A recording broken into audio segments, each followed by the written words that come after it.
こんにちは。このポッドキャストは B リーグを数字と本音で料理するをテーマにスポーツライターサマンサと NBA US ヒップホップを愛する仲間たちが B リーグの注目カードや話題のトピックをピックアップ。膨大なデータと現場の空気感をスパイスにどこよりもディープかつ自由に語り尽くす B リーグをもっと深くクリティカルに楽しみたい人のためのポッドキャストです。なあちゃん、早速なんだけどさ、ブレックスメンタリティって説明できる？そりゃあ、もちろん、宇都宮ブレックスの伝統的な精神スタイルのことだよね。会社でいうビジョンとかミッションみたいなもので、チームのアイデンティティを表す言葉だと思う。そうそう。特に粘り強いディフェンス、献身的なリバウンド、ルーズボールへの執着心、こういうものがブレックスメンタリティの核だよね。あとは、チームファーストの精神もすごく大事にされてる。ブレックスメンタリティって単なるスローガンじゃなくて、実際に選手たちのプレーやチームの文化に根付いてる感じがする。今日はそれにちなんで、2026年5月9日に行われたチャンピオンシップ準々決勝ゲーム1、宇都宮ブレックス対名古屋ダイヤモンドドルフィンズの試合について語っていきます。これ、本当にすごい試合だった。結果から言うと、ドルフィンズが89対82で勝利。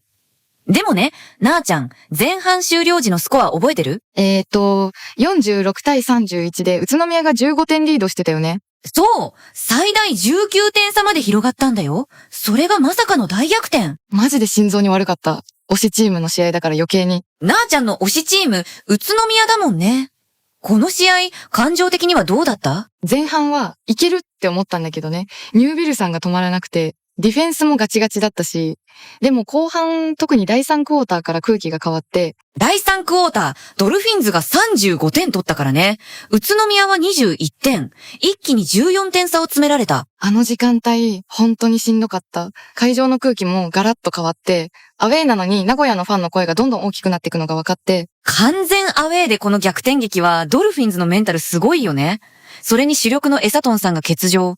外国籍のエースも左手を痛めながらのプレーっていう状況で。そうなの。だからこそ余計に悔しいっていうか、こっちは万全の状態だったのに。いや、数字的にはね、宇都宮が自滅した部分もかなり大きい。ターンオーバーが19もあったし。それな。ミスが多すぎた。じゃあこの試合、背景も軽く説明しておくと、これはチャンピオンシップの準々決勝ゲーム1、2勝先勝方式で、宇都宮がレギュラーシーズン上位だからホームで2試合できる形式だね。だからこそゲーム1を落としたのが痛い。宇都宮は今シーズンなんか安定してたイメージあるけど、プレイオフになると独特の緊張感あるよね。一方のドルフィンズは、怪我人続出の中でここまで勝ち上がってきた。名古屋も大変だったと思う。でも、勝ったのは名古屋だから。そう。で、今日はこの試合を深掘りしていくんだけど、まずはデータと戦術から見ていって、その後に感情面とか SNS の反応とかも語っていきたいと思います。はい、楽しみ。でも正直、まだ心の傷が癒えてない。わかる？でも一緒に振り返ろう。ブレックスメンタリティが果たしてどこまで機能してたのか、そしてドルフィンズの逆転劇の要因は何だったのか、しっかり分析していきたいと思います。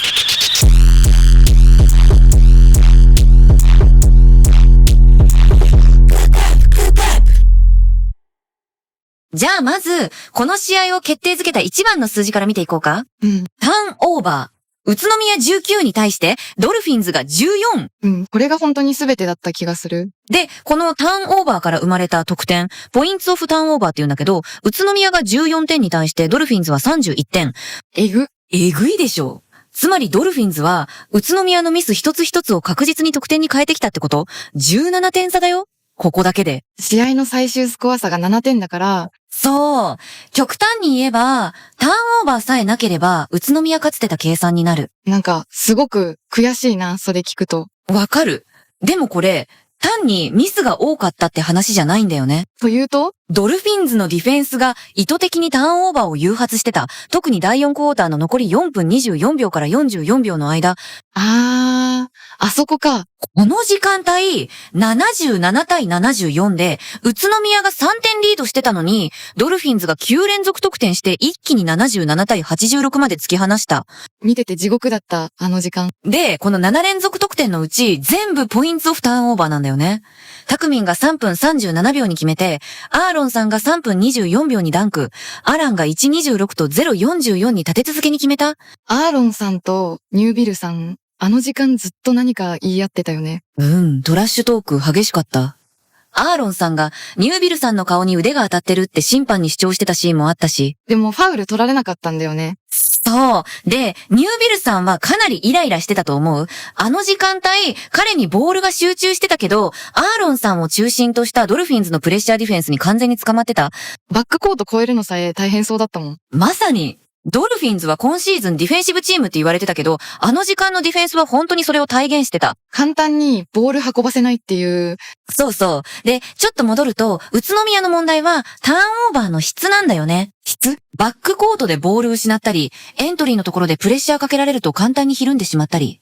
ドルフィンズはコーナーに追い込んで能動的にミスを誘ってた。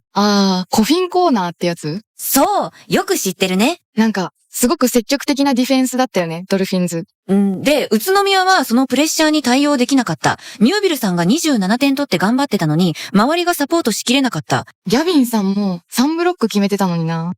でも、ギャビンさんはファウルトラブルもあったんだよね。最終的にファウルアウトしちゃったし。そっか、インサイドが1枚減ったのも大きかったのか。で、ドルフィンズは宇都宮のビッグマンが戻りきれないトランジションの状況を的確についてきた。アーロンさんのダンクとか、アランの得点とか、ほとんどハーフコートのディフェンスが整う前に決められてる。トランジションディフェンスが機能してなかったってことか。そう、ターンオーバーしたら即失点みたいな流れだった？マジで心臓に悪い展開だった。で、そういえばこの逆転劇には他にも決定的な時間帯があってさ、第3クォーターの2分42秒から37秒の間もドルフィンズが7連続得点してるんだよね。そんなにあったの？そう、65対55で10点差だったのが、65対66で逆転されてるんだよね。うわ、この時間帯もめちゃくちゃしんどかったな。で、この時間のターンオーバーの質がかなり良くなかったんだよね。バックコートでボールを失ったり、エントリーのところでプレッシャーかけられるとすぐにひるんじゃったり。なんか、コート運びが全然できてなかった気がする。ドルフィンズも積極的にコフィンコーナーに追い込んでターンオーバー誘ったりとか、かなり能動的なディフェンスが良かった。簡単にボールを運ばせない仕掛けがあった。えぐいプレッシャーだったよね。それで、宇都宮のディフェンスリバウンドって試合全体で28本でドルフィンズと同数なんだよ。決してリバウンドで圧倒されてたわけじゃないのに、この逆転劇の局面でセカンドチャンスとターンオーバーから立て続けに失点してるんだよね。そっか。全体ではリバウンド取れてたのに。そう。多分、宇都宮ディフェンスの集中力が切れた一瞬の隙をタケちゃんに疲れたんだと思う。タケちゃんか。タケちゃんがコートに入ってたった40秒で一気に雰囲気変えてたからね。マジでゲームチェンジャーだった。敵ながらすごいって思っちゃった。で、ドルフィンズのスリーポイント成功率って試合全体で 37.9% と平均的なんだけど、このわずか2分間の逆転劇でスリーポイントシュートが3本も集中的に決まってるんだよね。そんなに？そう。ショットチャート見ると、タクミンが2本、タケちゃんが1本って感じで、立て続けにスリーポイント成功させてる。特にタクミンのシュートは、タケちゃんのスティールからの速攻や、セカンドチャンスから生まれてて、宇都宮のディフェンスが整う前にリズムよく打てたから成功率高かったんだよね。ディフェンス整う前にバンバン打たれたってことか。タケちゃんのスリーポイントは、タクミンのドライブで宇都宮のディフェンダーを4人も引きつけてて、そこからのキックアウトから生まれたシュートだったし、完全にやられた形じゃん。そう。まさにこの時間の勢いは、タケちゃんがベンチから吹き込んだものだと思う。本当にそうだね。投入のタイミングもやばかった。で、この第3クォーターの逆転劇の前にも、ちょっと気になる時間帯があってさ、第3クォーター残り5分39秒から4分16秒の間、ドルフィンズが3連続得点で59対46から59対50まで詰めてきてるんだよね。あの時間もしんどかったわ。ドルフィンズって試合全体でフィールドゴールパーセントが 41.3% とオフェンスに苦しむ場面もあったのに、この第3クォーター中盤の反撃の時間帯では、ヌイストバランスよく効率的に点を奪い、一時は4点差まで詰め寄ったんだよね。なんでそんなにスムーズに点取れたんだろう。この時間帯、タクミンが2番ポジション的な役割してて、ボール運びはアーロンさんがしてたんだよね。へえ、そうなんだ。で、タクミンのオフボールの動きをチェイスする遠藤さんにアランが綺麗にスクリーンかけて、完全にタクミンをノーマークにしてた。やられたな。全体的にアランの貢献が見られた時間帯で、点も取るし、スクリーンもかけてくれるし、マジで光ってた。欠場したエサトンさんの貢献も普段すごいけど、アランの貢献度もかなり大きいってことだよね。そう。正直、アランだけ戻ってきてもドルフィンズ大丈夫なのかって不安だったけど、この貢献見てると安心したって声もあった。なるほどね。そう考えると、ドルフィンズのチーム力の高さを感じるわ。で、この第3クォーターのスコアなんだけど、宇都宮が21点に対してドルフィンズが35点取ってるんだよね。一気に14点差詰められた。マジできつい。で、それで言うと、ドルフィンズのインサイドの支配力もやばかったんだよね。それね。本当に圧倒されたって感じだった。オフェンスリバウンドがドルフィンズ17本に対して宇都宮6本、11本も差がついてるんだよね。えぐい。で、そこからのセカンドチャンスポイントがドルフィンズ19点、宇都宮9点、10点差。10点って、まさに試合の勝敗を分ける点差じゃん。そうなの。しかも、ペイント内得点もドルフィンズが40点取ってるのに対して、宇都宮は26点、14点差。ちょっと待って、それ結構やばくない？インサイドで14点も差がつくって。かなりやばい。なんか、ドルフィンズは外のシュートだけじゃなくて、泥臭いリバウンドとペイントアタックで着実に得点重ねてたんだよね。泥臭いバスケが勝ったって感じ？まさに。で、その中心にいたのがアランなんだけど、アランマジで怖かった。19得点、13リバウンド、貢献度27。試合の MVP 級の活躍だったよね。左手痛めながらあの動きはすごすぎる。そうそうそう。左手ほぼ使わずに、パフォーマンスだから、リバウンドの取り方とか、ゴール下での粘りとか、本当にエグかった。しかもエサトンさん欠場でしょ？インサイドどうすんのって思ってたけど、まさかアランがここまでやるとは。で、データ的に面白いのが、ドルフィンズのオフェンスリバウンドって試合通してずっと取ってたわけじゃないんだよね。そうなの？第3クォーターと第4クォーターで集中して取ってる。特に逆転劇の時間帯でめっちゃ取ってた。そういえば、あの時間帯アランがゴール下で跳ねまくってたよね。第3クォーターの残り2分42秒から37秒の逆転のところでも、セカンドチャンスから匠のスリーポイントが生まれてたじゃん？あれも痛かった。で、第4クォーターの最後のランでもアランが2回インサイドで決めてるんだけど、どっちもセカンドチャンスとターンオーバーからなんだよね。セカンドチャンスからの得点って、守ってる側からするとマジで萎えるよね。わかる。一回止めたと思ったのにまた取られてっていう絶望感。リバウンドで負けた原因って何だと思う？宇都宮のビッグマンも悪くないはずなのに。いや、数字的にはディフェンスリバウンドは28本でドルフィンズと同じなんだよね。だから守備のリバウンドは取れてた。じゃあ、オフェンスリバウンドだけ？そう。ドルフィンズがオフェンスリバウンドをめちゃくちゃ取ってきたっていうのと、あとはファストブレイクで宇都宮のビッグマンが戻りきれないシーンが多かった。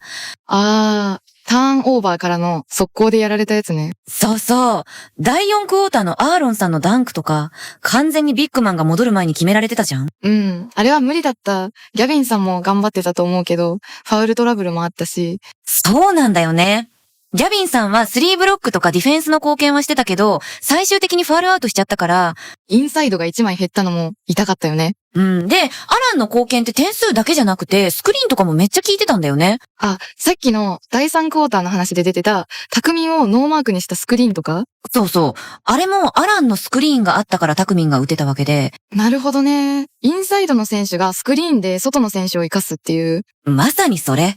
ドルフィンズのバスケって、外のシュートとインサイドの攻撃のバランスが良いんだよね。どっちかに偏らずに。それがチーム力の高さなのかな？そう思う。で、データ的にもう一個面白いのが、ドルフィンズのフィールドゴールパーセントは 41.3% とそんなに高くないんだけど、ペイント内得点とセカンドチャンスで効率的に点を取ってるんだよね。確率より確実性っていうか。そうそう。泥臭く確実に点を取るバスケ。それがドルフィンズの強さなんだと思う。なんか、敵ながら惚れ惚れする部分もあったよ。悔しいけど。わかる。でもさ、宇都宮としてはこのインサイドの支配力に対してどう対策すべきだったと思う？もっとオフェンスリバウンドを意識して、相手の速攻を出させないようにするとか？それはあるね。あとはターンオーバーを減らして、相手にトランジションで攻められないようにすることも大事だったかも。結局そこに戻るんだよね。ターンオーバー。で、そういえば今回の試合で一番話題になったゲームチェンジャーがいるんだよね。誰？加藤笠美代選手。たけちゃんね。そうそう。彼の投入が、ほんと試合の空気を一気に変えたんだよね。わかる。コート入った瞬間から違ったもん。数字で見ると、出場時間はわずか5分41秒。得点も3点だけ。でも貢献度が5で、この短い時間でスティール2本決めてる。スティール2本ってえぐくない？えぐい。しかも第3クォーターの残り2分42秒から0分37秒の間、ドルフィンズが7連続得点で逆転したあの場面ね。タケちゃんがコート入ってから一気に流れ変わったんだよ。あの時間、マジで地獄だった。65対55で、よし、まだ大丈夫って思ってたのに。で、何が起きたかっていうと、タケケちゃんがバックコートで宇都宮のボールを奪って速攻出して、そこからタクミンのスリーポイントが決まるっていう流れ。あれきつかった。さらにもう一回スティールして、またアシスト繋いで、って感じで立て続けに得点機会作ってるの。完全に流れ持っていかれた。そうなんだよね。で、なんかさ、この時間帯って宇都宮のディフェンスリバウンドはドルフィンズと同じ28本で、全体としては負けてないんだけど、なぜかこの局面でセカンドチャンスとターンオーバーから立て続けに失点しちゃったんだよね。それ、すごく悔しいポイントだわ。映像見てると、なんか宇都宮のディフェンスの集中力が切れた一瞬の隙を、タケちゃんに完全に疲れてる感じがして。わかる。あとこの時間、ターンオーバーの質がかなり悪かったんだよね。バックコートでボール失ったり、エントリーの時にプレッシャーかけられてすぐをひるんじゃったり。そうそうそう。ニュービルさんもイライラしてた気がする。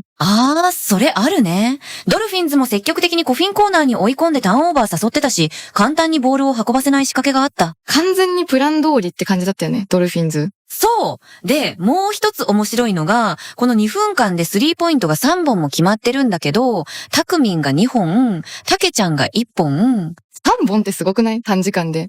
すごいよ。ドルフィンズの試合全体のスリーポイント成功率は 37.9% と普通なんだけど、この時間だけ集中的に決まったのはなんでかなって見てみたら、タクミンのシュートってタケちゃんのスティールからの速攻とか、セカンドチャンスから生まれてるんだよね。だから宇都宮のディフェンスが整う前に打てたってこと？そうそう。リズムよく打てたから成功率も上がった。あと、タケちゃんのスリーポイントはね、タクミンがドライブで宇都宮のディフェンダーを4人も引きつけて、そこからのキックアウトで生まれたやつ。4人？それはもう完全にノーマークだね。完全にノーマーク。で、まさにこの時間の勢いって、タケちゃんがベンチから吹き込んだものだと思うの。コート入ってたった40秒で一気に雰囲気変えてた。マジでゲームチェンジャーだった。敵ながらすごいと思ったもん。で、SNS でも、タケちゃん最高、バケモンディフェンス、スピードスターすぎって絶賛されてて、それはわかる？スピード感とディフェンスの強度、ほんとやばかった。ヘッドコーチも素晴らしい活躍、チームにスピードとディフェンスのサポートを体現してくれたってコメント出してたし。でもさ、逆になんで前半出さなかったんだろうって思わなかった？それはファンの間でも言われてたね。後半に出て即いたのにって。だよね。もしかしたらもっと早く流れ変えられたかもしれないのに。それはコーチの判断だからね。結果的にはベストタイミングで投入できたってことなのかも。そっか。でも宇都宮としては、あの時間に集中力切らしたのが本当に悔やまれるな。スタッツには出ない部分だけど、まさに流れを変えた選手だったよね。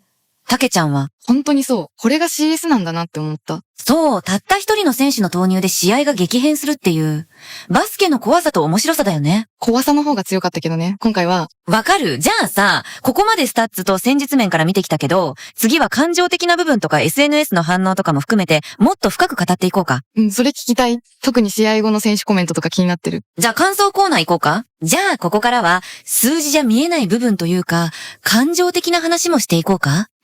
それ聞きたい。まず、試合後のマコのコメントなんだけどさ。マコのやつね。そう。公式の試合後会見の投稿がめちゃくちゃバズってて、CS なのに完全にエナジーが足りていなくて、そこで負けている時点でおかしな話。明日、何が何でも勝ちたいって言ってたやつ。あれ見た瞬間、なんか、泣きそうになった。マジで？だって、一番悔しいのって絶対選手じゃん？その中でも特にキャプテンのマコは責任感じてると思うし。そうだよね。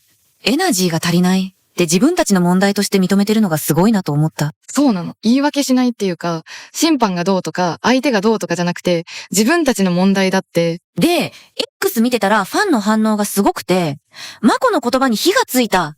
一緒に戦うぞ。喉痛くなるくらい応援するみたいな声が大合唱だった。わかる。私もコメント見て、よし、明日は絶対応援行くって思ったもん。行ったの？いや、結局仕事で行けなかったんだけど、でも気持ち的にはすごく前向きになれた。それはあるよね。選手が一番悔しいのに、ちゃんと前向いてる姿って救われるっていうか。そうそう。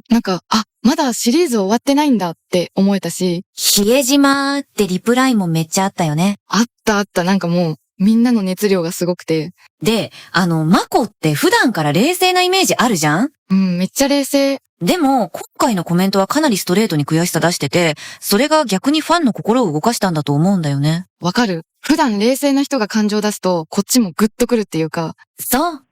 何が何でも勝ちたいって言葉に、めちゃくちゃ覚悟を感じた。あれ聞いて、これがブレックスのエースだよなって再確認したもん。いや、本当に。で、なんかファン同士のリプライとかも見てたら、一緒に戦うゴーブレックス応援全力でとか、みんなが一つになってる感じがしてさ、うんうん。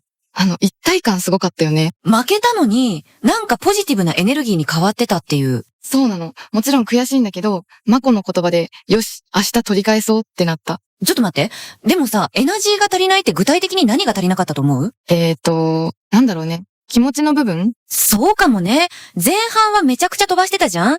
19 点差までつけて。うん。あの時は完璧だった。でも後半、特に第3クォーターでドルフィンズに35点取られて、そこから流れが完全に変わった。集中力が切れたってことなのかな。多分そう。プレイオフって第1クォーターが勝負じゃん？ 40 分間ずっと同じ強度でやらなきゃいけない。でも前半飛ばしすぎて疲れちゃったとか？それもあるかもね。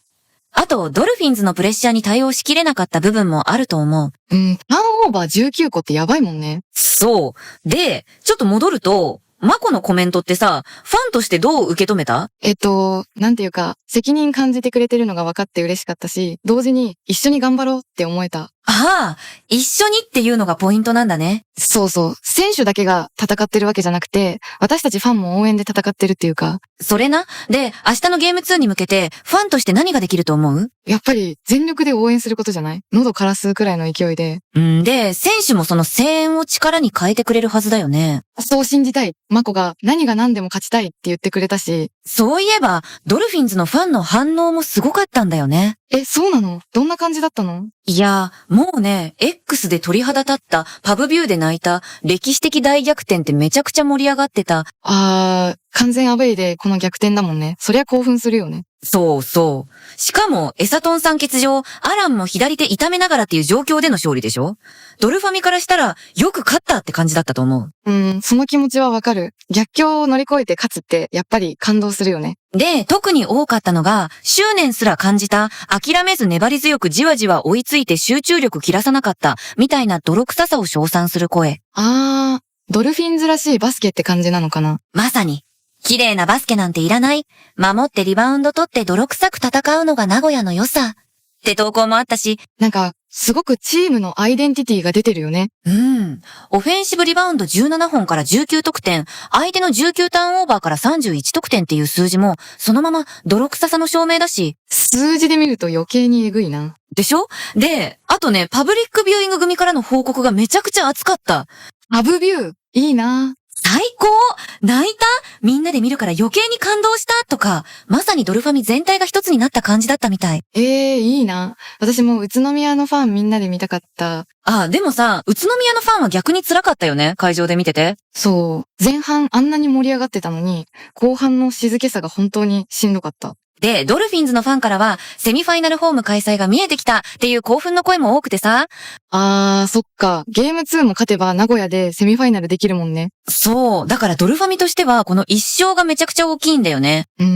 それはわかる。あとね、B リーグ史に残る CS グレーテストゲームの一つっていう評価もあって。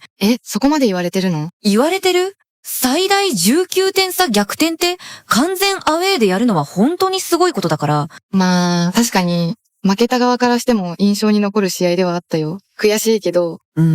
で、ちょっと戻ると、ドルフィンズのファンが一番感動してたのって、チーム全体の執念だと思うんだよね。執念？そう。長年支えてくれた外国籍欠場中でも、残りのメンバーが針の穴を通すような活躍で勝った。みんなで同じ方向を向いて戦ったみたいな、チーム一丸の姿勢。なるほどね。アランのリバウンド復活とか、タクミン・アーロンさんの得点力とか。そうそう。あと、タクマのスリーポイントもめっちゃ評価されてた。怪我人続出の逆境を跳ね返した不屈の精神みたいな投稿もあったし。不屈の精神？いいね、それ。で、そういう献身性が SNS でめっちゃ語られてて、誰か一人じゃなくて、チーム全員で勝ち取った勝利っていう認識が強かったみたい。それって、すごく良いチームカルチャーだよね。で、そういえば、イマムの復調も話題になってたんだよね。イマムのクラッチスリーポイント、めっちゃ話題になってたよね。復活のイマムおめでとう、みたいな。そうそう。誰が何と言おうとイマムにはなまる質とか。公式ポストでもイマムのスリーポイントシーンが取り上げられてて、宇都宮の会場が湧いた映像が広がってたし。アウェイなのに湧くってすごいよね。うん。で、なんかさ、イマムのシュートって第4クォーターの3分58秒のコーナースリーポイントだったんだけど、あれがポイントオフターンオーバーから生まれてるんだよね。宇都宮のミスからってことか。で、シュートが決まって77対78って1点差になって、そこからドルフィンズが一気に突き放したっていう。なるほど。クラッチシーンだったわけだ。まさに。で、ちょっと戻ると、さっき話した献身性とかチーム一丸の話の裏側に、実は結構ネガティブな話題もあったんだよね。どういうこと？審判の判定とかトラッシュトークの話？それね。試合中めっちゃ気になってた。でしょ？ SNS でもかなり話題になってて、特に宇都宮ファンからの不満が爆発してた感じ？笛に惑わされて選手が審判と戦い始めたみたいな投稿を見た。そうそう。相手のフロップとトラッシュに負けるなよとか、ホームなのにアウェイ&審判みたいだったとか。フロップってわざと倒れてファウルもらおうとするやつだよね。そう。で、なんかプレイオフの大事な試合でこのレベルの判定に腹立つって人は結構多かったみたい。気持ちはわかるな。でもさ、審判のせいにしちゃダメって声もあったんじゃない？それもあった。審判のせいにするな、自滅だって意見も一部にはあったよ。まあ、ターンオーバー19本とかは明らかに自分たちのミスだもんね。そうなんだよね。でも選手がイライラして集中切れたのも事実で。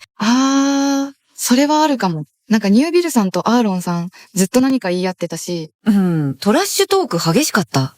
アーロンさんがニュービルさんの顔に腕が当たってるって審判に主張してたシーンもあったし。でも結局ファウル取られなかったんだよね。そう。で、ファンからしたら、今のなんで取らないのみたいな感じだったんだと思う。でもあれファウルだったかな？映像を見る限り微妙じゃなかった？いや、アーロンさん自身が主張してるってことは、自分でも当たってるって認識だったってことでしょ？そうか。でも審判は取らなかったってことは、ファウルレベルじゃなかったのかも。まあね。バスケって接触あるスポーツだし、その線引きが難しいよね。でもファンからしたら納得いかないよね、そういうの。そうなんだよ。で、さらに言うと、選手間のトラッシュトークって両軍あったと思うんだけど、なんか SNS 見てると、宇都宮ファンは、相手のトラッシュに負けたって言い方してて。それはちょっと一方的な見方かもね。そうなの。実際はお互いにヒートアップしてたはずなんだけど、ファンって自分のチームを守りたくなるじゃん？わかる。でもそれって冷静さを欠いてるよね。そう。CS ならではのヒリヒリした雰囲気っていう表現もあって、それはそれで試合の面白さなんだけど、それに飲まれた宇都宮と逆に力に変えたドルフィンズの差があったって指摘もあった。メンタル面の差か。で、そういえばこの審判問題とかトラッシュトークの話ってゲーム2にどう影響すると思う？正直あんまり影響ない気もする。そう？だって、審判の判定なんて毎試合違うじゃん。次の試合でまた同じレフェリーが来るとも限らないし。それはそうだね。むしろ宇都宮の選手たちは、そこに気を取られすぎないようにしないとって思うな。審判のせいにするなって自分たちで反省してるファンもいたし。それ大事。自滅した部分を認めないと前に進めないよね。そうそう。で、なんか、トラッシュトークの話で思い出したんだけどさ、ニュービルさんのことちゃんと話したい。それな。ニュービルさん、今日の試合で27点取ってるんだよね。前半めちゃくちゃ良かったじゃん？前半19点だったかな？チームが19点差つけた時の立役者だったよね。そうなの。スリーポイント4本決めて、フリースロー5本全部決めて、もう神がかってたんだよ。で、貢献度24でチーム最高。数字的にも完璧だった。なのに、後半が問題で、ターンオーバー5個って聞いたとき、ちょっと信じられなかった。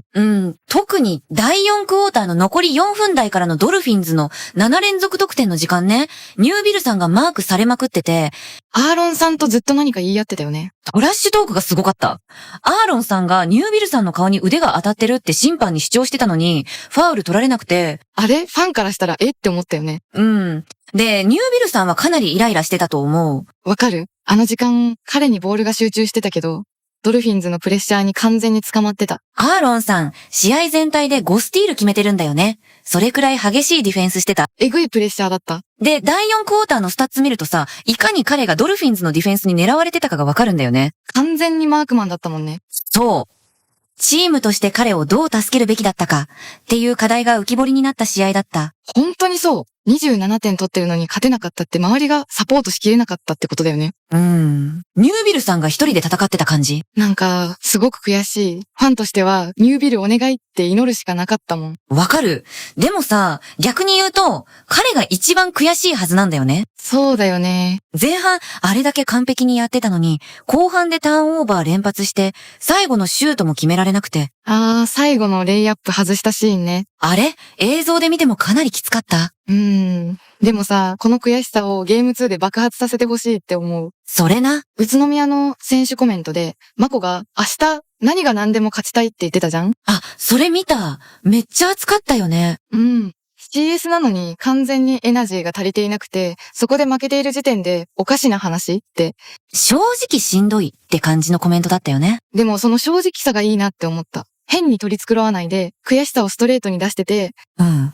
エースとしての覚悟を感じた。で、ファンの反応もさ、マコの言葉に火がついた。一緒に戦うぞ。喉痛くなるくらい応援するって熱いコメント多かったんだよ。そういうファンとの一体感いいよね。比江島みたいな絵文字まで。でもさ、マコのコメントって、ニュービルさんのこともちょっと含んでるんじゃないかなって思うんだよね。というと？エナジーが足りないって、チーム全体のことだけど、後半のニュービルさんのプレーにも当てはまるっていうか。言いづらいけど確かに。前半あれだけ飛ばしてたから、後半疲れてたのもあったと思うし、それでメンタルも揺れちゃったんじゃないかな。それはあるかも。で、明日、じゃなくて今日のゲーム2では、そこを修正してくるはずだよね。そう思う。ニュービルさんもリベンジしたいはずだし、チームとしてもサポート体制をもっと整えてくるんじゃないかな。で、そういえばドルフィンズのエースたちの話もしたいんだけど、いい？アランとタクミンね。この二人がいなかったら絶対逆転できなかったよね。そうそう。アランが貢献度27で、タクミンが貢献度24。この二人の貢献度合計が51で、試合の半分以上をこの二人が支配したって言っても過言じゃない。えぐいな。特にアランのリバウンド13本がえぐくて、左手痛めてるのに、あのゴール下での粘りはマジで鳥肌立った。本当に勘弁してくれって相手だったゴール下で何回も跳ねてて、もう止められないって感じで。あと、アランのプレーで印象的だったのが、タクミンをノーマークにするスクリーンなんだよね。第3クォーターのやつ？そうそう。タクミンのオフボールの動きをチェイスしてた遠藤さんに、アランが綺麗にスクリーンかけて。あれで完全にノーマークになって、タクミンが3ポイント決めてたよね。点も取るし、スクリーンもかけるし、アランの貢献度がマジで光ってた？なんか、エサトンさん欠場でインサイドどうすんのって思ってたけど、アランがあそこまでやるとは。正直私も不安だったんだよね。でもこの試合見て、アランがいれば大丈夫かもって思った。そうだね。タクミンのスピード感も半端なかったし。タクミンのクラッチタイムでの勝負強さがやばかった。24得点、3リバウンド、5アシストで、最後の最後で決めるべきシュート全部決めてた感じ。第4クォーターの、3ポイントとか、もう心折れそうになったもん。あれね、第4クォーター6分30秒のやつ。宇都宮のターンオーバーから即3ポイント決められて、73対71まで詰められたやつ。あそこから、ドルフィンズの怒涛の追い上げが始まったんだよね。そうそう。で、タクミンって第3クォーターでも3本3ポイント決めてるんだけど、あれもほとんど速攻とかセカンドチャンスから生まれてて。だから宇都宮のディフェンスが整う前に打てたんだ。そう。リズムに乗せるのが上手すぎるんだよね、タクミン。なんか、敵ながら惚れ惚れする部分もあったよ。アランのゴール下での粘りとか、タクミンのスピードとか。わかる。あの二人のプレー見てて、これがプレーオフなんだなって思った。まあ、ドルフィンズはレギュラーシーズンからずっとこの強度を習慣にしてきたチームなんだけどね。本当にそう。習慣ってマジ大事。レギュラーシーズンでできてないことは、プレイオフでもできないからね。ちょっと戻ると、宇都宮側から見て、この二人をどう止めるべきだったと思う？アランに関しては、もっとボックスアウト意識して、オフェンスリバウンド取らせないようにするとか？それはあるね。あとはターンオーバー減らして、タクミンに速攻で走られないようにすることも大事だったかも。やっぱりターンオーバーなんだよね。そこが全ての原因だった気がする。で、この試合を通して感じたのは、ドルフィンズって本当にチームバスケしてるなって。どういうこと？アランとタクミンが活躍できたのも、タケちゃんのディフェンスがあったり、アーロンさんのスティールがあったり、全員が自分の役割をしっかり果たしてたからなんだよね。確かに、誰か一人が突出してるわけじゃなくて、みんなで戦ってた感じだった。そう。怪我人続出の中で、残されたメンバーが針の穴を通すような活躍して、19点差から逆転するって、並大抵のメンタルじゃ無理だよ。屈の精神だね。まさに。で、これがゲーム1だったわけだけど、宇都宮としては明日のゲーム2で絶対に取り返したいよね。そうだね。マコの言葉通り、エナジー全開で戦ってほしい。うん。じゃあ、そろそろエンディングに向かおうか。はい。じゃあ最後に、今日の試合を一言ずつまとめようか。なんていうか、めちゃくちゃ悔しい試合だったけど、これがチャンピオンシップなんだなって改めて思った。前半の19点リードが一瞬で消えて、たった一人の選手の投入で流れが激変するっていう、バスケの怖さと面白さを両方感じた試合だった。でも、まだシリーズは終わってないから、ゲーム2で絶対に取り返してほしい。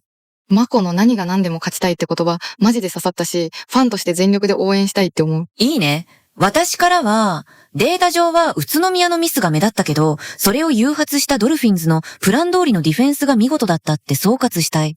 ターンオーバー19個とか、オフェンスリバウンド11本差とか、数字だけ見ると自滅に見えるけど、実際はドルフィンズが能動的に仕掛けて奪い取った結果なんだよね。特にアーロンさんのプレッシャーディフェンスとか、タケちゃんの投入タイミングとか、コーチングも含めて完璧だった。で、ゲーム2では宇都宮がどうアジャストしてくるかが見どころ。ターンオーバーを減らして、もっとチーム全体でニュービルさんをサポートできるかどうか。戦術的にはそこが鍵になると思う。ちょっと待って。でもゲーム2って今日だよね。そうそう、もう試合終わってる頃かもしれないけど。結果気になる。聞いていいですか、リスナーの皆さん。いや、聞いたらネタバレになるから。それもそうか、でもさ、ゲーム2の結果次第でこのシリーズの運命が決まるよね。まさに、宇都宮が取り返せば1勝1敗でゲーム3に持ち込めるし、ドルフィンズが勝てば2勝0敗で王手かかるし。どっちが勝っても面白い展開になりそうだよね。うん。ちょっと戻ると、今日の試合について皆さんはどう見ましたか？ぜひコメント欄で教えてください。宇都宮ファンの人も、ドルフィンズファンの人も、中立の人も、みんなの感想を聞きたいです。そうそう、あのプレーが印象的だったとか、この選手に注目してたとか、何でもいいので書いてほしいな。あと、もしこのポッドキャスト楽しんでもらえたら、チャンネル登録と高評価ボタンもお願いします。毎週こんな感じで熱く語ってるので、はい、B リーグのこと一緒に語りましょう。で、次回なんだけど、ゲーム2の結果を受けて、またこのシリーズについて語るかもしれないし、他の試合を取り上げるかもしれない。柔軟に対応していくスタイルだね。そうそう、まあ、B リーグ面白い試合多いから、ネタには困らないんだけどね。本当にそう。毎週何か起きてる気がする。うん。で、なあちゃん、最後に一言ある？そうだな。宇都宮のファンの皆さん、一緒に応援頑張りましょうって感じかな。まだ諦めるには早いし、選手たちも絶対リベンジしてくれるはずだから。いいね。